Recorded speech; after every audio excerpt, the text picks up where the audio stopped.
Right, welcome back everybody. Let's just quickly take a look at the diary for today and see what's coming up. Rape-accused televangelist Timothy Omotozo is today expected to return to the Port Elizabeth High Court to apply for leave to appeal an earlier ruling refusing to grant him bail. He and his two co-accused, Lusando Solani and Zukiswa Sito, are facing charges relating to more than 90 alleged sex crimes.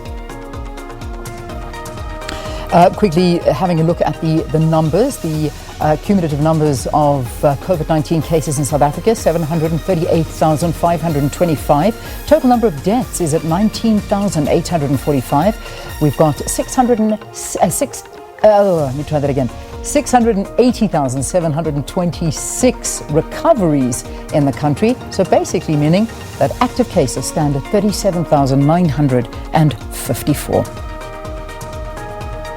All right, just those numbers. I'm sure you've got them, but keep them if you do. 24-hour hotline 0800 029 999 and the COVID-19 support service on WhatsApp 0600 123 456.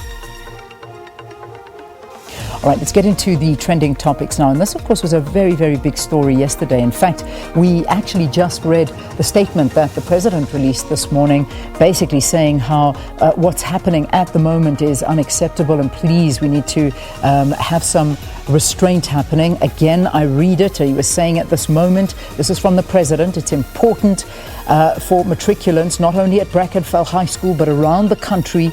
And the spectacle of parents and protesters coming to blows at the school gate is deeply unfortunate. The president said what happened today, as in yesterday, brings back hurtful memories of a past we should never seek to return to. The president added that allegations of racism leveled against the school need to be urgently investigated. That's according to our president. And finally, in the statement, he said we should be ever mindful of the extent to which our actions, both publicly and in private, undermine the cherished principle of non-racialism upon which our democracy was founded. That's a statement released after the events unfolded outside Brackenfell High School yesterday. Again, I say I hope that we are able to just get an update from you this morning, but otherwise certainly throughout the day, SABC News monitoring that story for you. So that's the one trending topic we have. The other one, Pfizer. So big news coming out yesterday is that there's what Pfizer released a statement saying that their COVID-19 vaccine is found to be 90% effective.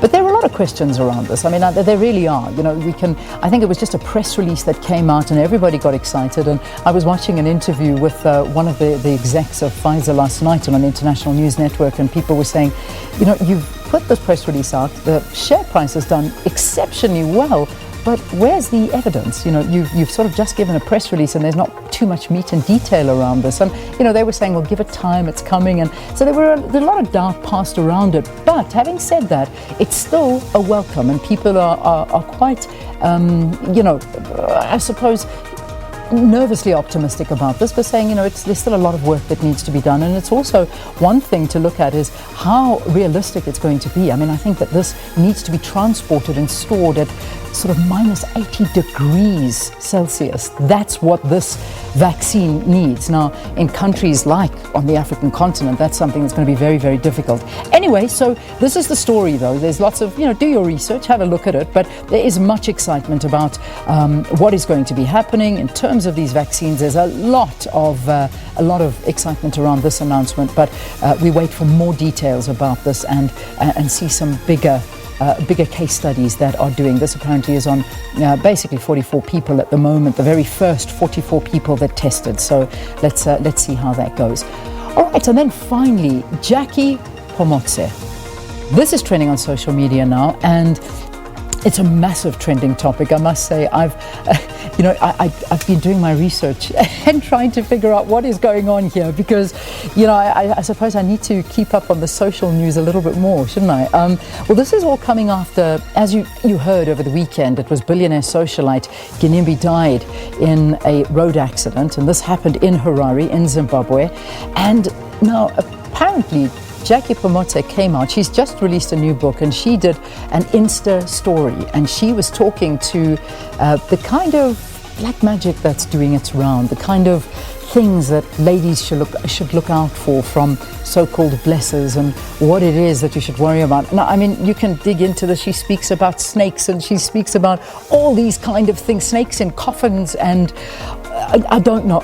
If you don't mind, I would rather just not get involved and talk about this, because I think I need to be a little bit more educated on exactly what's going on. But one thing I can tell you, it's a massive trending topic right now, and so many people are speaking to it. It's the #1 trending topic in South Africa. So it's a story that she's put out, and everybody is speaking to it. So yeah, just saying, watch out for the blessers and what they do to you.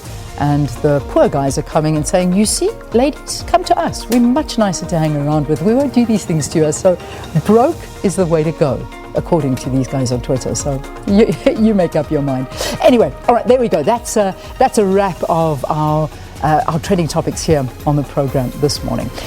Let us take a break. When we return, very, very serious issues under the spotlight. You do know it's the by-elections taking place here in South Africa. Special votes are being cast today. Tomorrow, of course, all the big votes are coming through. About 600,000 people expected to do those. Now, we are on the ground in Mfuleni. That's where Sakina is, with our camera person from the SABC, just taking a look and seeing exactly what things are like in the areas where residents are complaining.